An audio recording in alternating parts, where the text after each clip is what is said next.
Welcome to another episode of the Granite List Live, where we talk about all things related to employee benefits and human capital. I'm Lee Dill. And I'm Sally Pace. And today we are joined by two partners, two different companies that are really ultimately working toward the same mission. So I'm excited to introduce Jake Steepleton with Wellnecity and Lauren Roberson, who is head of advocacy for CHC. Jake, why don't you start today's show by talking about the mission of Wellnecity and the work that you all do? Yeah, so I like to think of us as a data-driven health plan manager.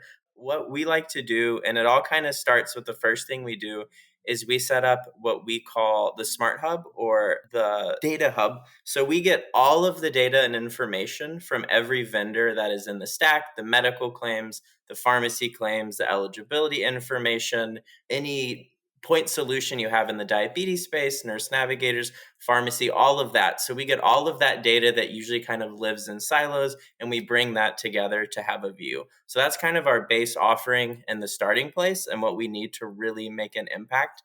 And then everything else up from there is really focused on holding the vendors accountable that you have, seeing how they're currently performing, using all that information to calculate ROI, figure out where is utilization low, where can we improve utilization, different things like that. And then also anything related to high cost claimant and high risk member outreach. So kind of anyone that's in the polychronic space, they're battling multiple chronic conditions, getting all of the data and the information so that you can have better visibility into the health plan. So thank you, Lee and Sally, for having me on. You bet. And Lauren, CHC has a clinical advocacy platform. Tell us a little bit about some of the hallmarks. Yes, so we have really grown our clinical advocacy program into something that I think we're all truly proud of, and the fact that we build relationships with those on the medical plan.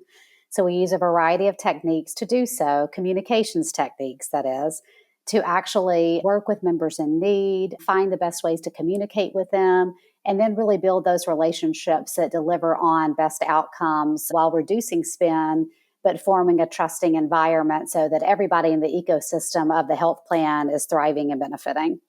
So both of you are talking about this ecosystem, the vendor stack, and it's obviously a crucial part of how you both perform.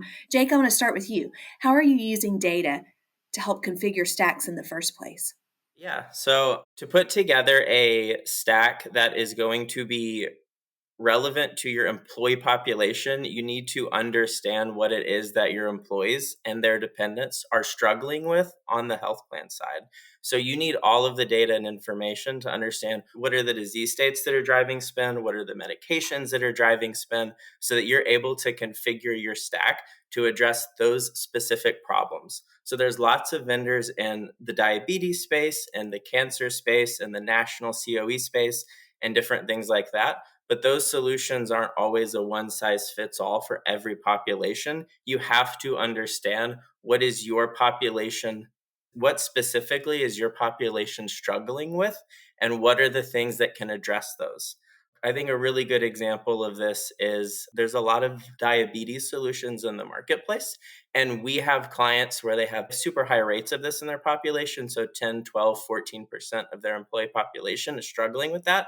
And that's a really big issue for them. And they need a solution to be able to help their employees address that. But we have a lot of other clients as well that just depending on what industry they're in, maybe that's closer to 4 or 5%.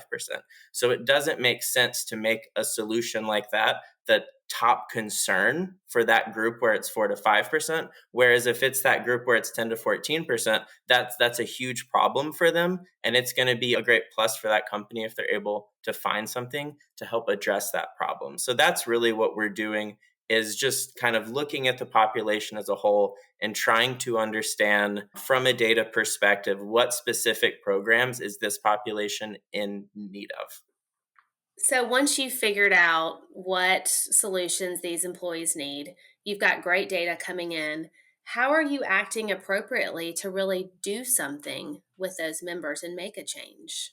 Yep. So that is where coordination with Lauren and her team has been incredible. So a lot of those programs that we talk about, you have to meet patients at the beginning of their care journey, that is when they're going to be the most likely to try and act on making a difference. So using an example of a second opinion, for example, if someone is going to go get one, they're much more likely to be open to something like that, maybe 3 weeks after their first diagnosis, as opposed to if they're already 3 or 4 months into that, they've established a care team, they've established a treatment plan, and they're already deep in that. So if you have 3 or 4 months of lag kind of on top of those claims, and it's taking a while to be able to identify those people, then you're not going to really be able to meet them in the moment that matters for their health journey. So when we're digesting all that claims data, not only are we getting it as frequently as possible, so either on a daily, a weekly, or a monthly basis, but we have different logic that we add to that to be able to flag for those different programs depending on what that client has in place. So if we have someone that would benefit greatly from a second opinion, as soon as we get that data, they are flagged and they can be sent over to Lauren and her team or to another partner so they can immediately start to work on that case, maybe 2 or 3 weeks after the initial visit for that patient, as opposed to 3 to 4 months later. Lauren, can you tell us a success story or two that you've had using data to impact these members? You bet. So with Wellnecity's data list and retrieval, just to add on and to agree with what Jake has said, I think we can all relate with at times in our lives being contacted by an insurance company for whatever it may be. They're checking in on you, but you're someone whose health is very good. And so you don't truly need any help at the time. And you think to yourself, why did they call me? I really had no need for that. So that's where Wellnecity's lists are so important, because you actually can see what's happening live in the population. So if someone needs a surgery, to what Jake was saying, or someone has diabetes, they're newly diabetic, we're actually finding a member that is having the struggle, reaching out to the member during the point in struggle, and then getting them over to a solution when they're interested. And it's going to make a difference in their bottom line, oftentimes financially, and by getting something that they would elicit a better outcome for them, like a better doctor compared to their local market. And to tie a bow on where Connect comes in too, in addition to the lists, are Connect uses a variety of techniques in ways that we kind of slowly drip into the member population. We have newsletters that go out. We have videos that display the nurse on the case. So that person becomes a familiar face. That person becomes a friend in the population. So that when a member calls in or HR refers a member over, they're very familiar with who they're speaking with, and it's not a call bank mentality. And so I think one of the best ways to share it, and I'll try to keep the story as lean as possible, but not taking the meat out of what's so great about it, is we send out monthly newsletters. And there was one month where I received an email from my newsletter saying, I received this newsletter and I'm not sure if you can actually help me. So, of course, I respond back via my email from the company, and not through my newsletter, but through the email in the company, and said, I'm more than happy to help you. Please let me know what's going on. They basically wanted to understand if a certain medication that they were prescribed would be covered under their plan. So what our nurses do is we take the start to finish in the employee journey. So we have all the data that we need to find out if medications are in the tiering structure that's covered. So you can build that relationship from the beginning. They trust you and knowing that what you're providing them is real. This is what tier that medication is going to be on. This will be the assumed cost. And so the next question then becomes, does that medication interact with the other ones that I'm taking? Can you see that? And so with Wellnecity's data platform, not only are we receiving claims medically and pharmacy, we actually have patient charts that we've built. So it's a collective view of what's happening for the patient. So I can easily talk with that member about medications that they're taking and whether or not the new one is going to be a good fit with the others. So the question is answered by yes, it's going to work well with the other medications you're on. And so as we start going through each one, the member then says, can you tell me what one of those are that you just said? What exactly is that? So the easiest way to explain the medication that the person asked about was to say that's essentially a prescription for like Advil, okay? But it's a prescription version of that. So then the member begins to talk about neck pain history, how they have seen pain management.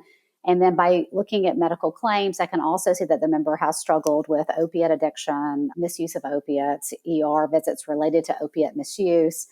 And then you know that there is a journey that the member probably should not go down, because what's so awesome is their company had a center of excellence program that would give a second opinion and advise on whether or not surgery was needed to correct a problem. So it was a great way to say, you know what? I'm so glad you brought this up, because your company has an amazing program. We can have somebody look at that neck for you. How about let's do that? Let's see, it's a free option for you. And so we were able to connect that member at a time they were interested based on communications to tie it with the data. And basically, the follow up with that was the member was seen, center of excellence, second opinion on a conservative treatment path, and is doing awesome. And what you've just been able to do is save a member's life in that moment, because you have so much visibility to help them. It's hard to replicate that, but what we've been able to do with Wellnecity is that. And if you can take that and save the lives of other members on the plan by having that much visibility, well, then you've got something great. I love that story so much, and you tell it so eloquently. So, we've talked a lot about reporting and receiving data timely. And Jake, y'all also do a look back approach to develop ROIs for all of the vendors in each stack that you're managing. You've also helped us greatly develop ROI on the CHC Advocacy team. Can you share what Wellnecity has helped us prove as increasing those vendor utilization and the engagement rates before and after advocacy? Yeah, so when we do a look back to understand the performance of the vendor, the first thing that we want to do is establish how are we going to measure success for that vendor in particular. So there's lots of programs out there where it's definitely more of a member benefit than a financial performance thing on an annual basis. And in that sort of case, understanding the kind of on the ground stories and the patient interactions are going to be key. So that's kind of outside of data, but sometimes you could even use data to understand, like, hey, Lauren, do you remember this patient? Like, is there a good story behind this interaction that we could share with the client so we can understand kind of not just from a financial perspective, but from kind of boots on the ground patient experience, is this working for them and what are the highlights of that? But then when it goes back to an ROI, a lot of different programs will have specific guarantees in place. So a diabetic program, for example, might say that we guarantee X amount of dollars for this percentage of an A1C reduction, this percentage of a decrease in spend in these medications for patients who are enrolled in our program. So we go into the data, we'll set up a feed with those programs so we can identify exactly who the patients are that are enrolled in those programs. We can get their medical claims data, we can get their pharmacy claims data, and we're able to tell kind of before they activated, what did their spend look like? What was causing that spend?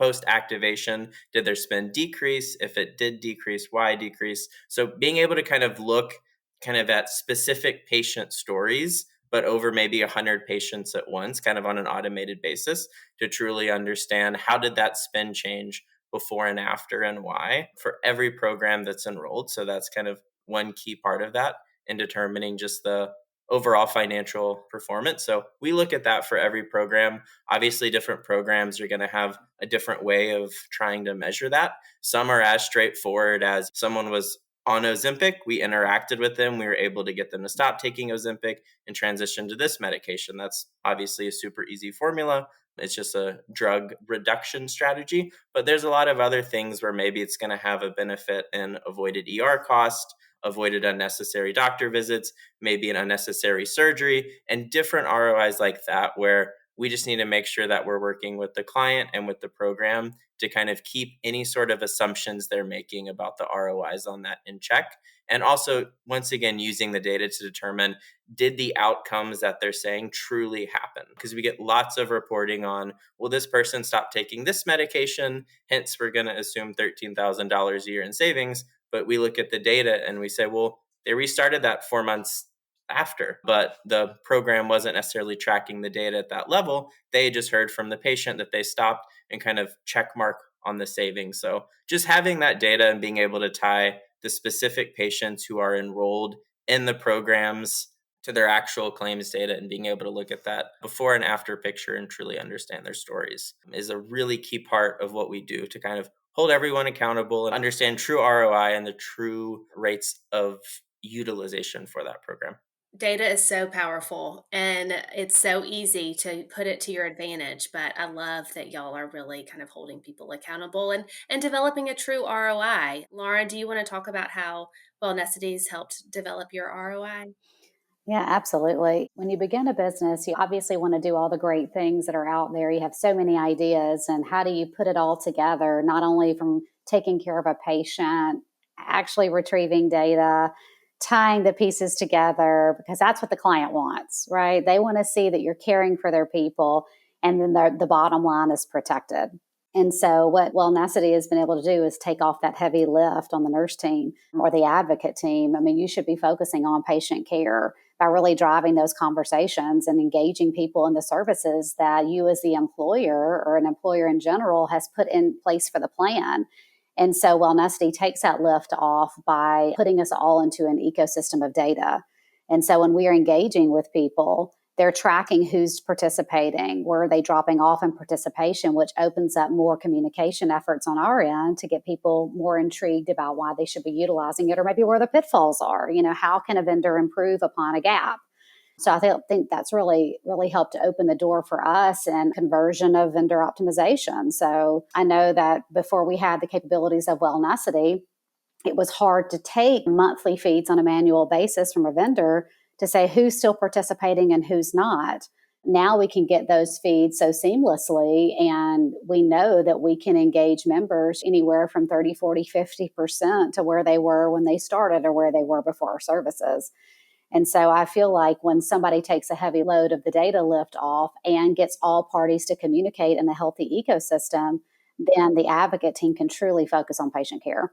Well, data and relationships, it is such a powerful resource to really reach those members in a way that's meaningful, in a way to get best results for themselves and their healthcare journey, as well as to save the employer dollar and really see where that money is going. Lauren, of course, you represent a complementary business line to the Granite List, and our company is so proud to share not only your success story, but also our partnership with Wellnecity. So we appreciate both of y'all being here today and sharing your story and the resources that you have to offer. Jake, if anybody wants to get in touch with you or Wellnecity, where should we send them? That's a great question. I think Jake.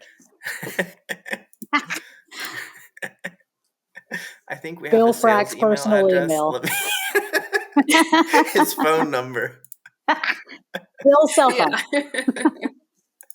You can visit our website at wellnecity.com.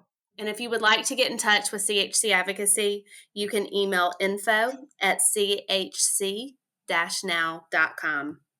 Thank you both again for being part of the Granite List community, and thank you to our listeners for tuning in to another episode of the Granite List Live. Thank you for listening to this episode of the Granite List Live. Access our entire library by visiting your favorite podcast venue or subscribe on our site, thegranitelist.live.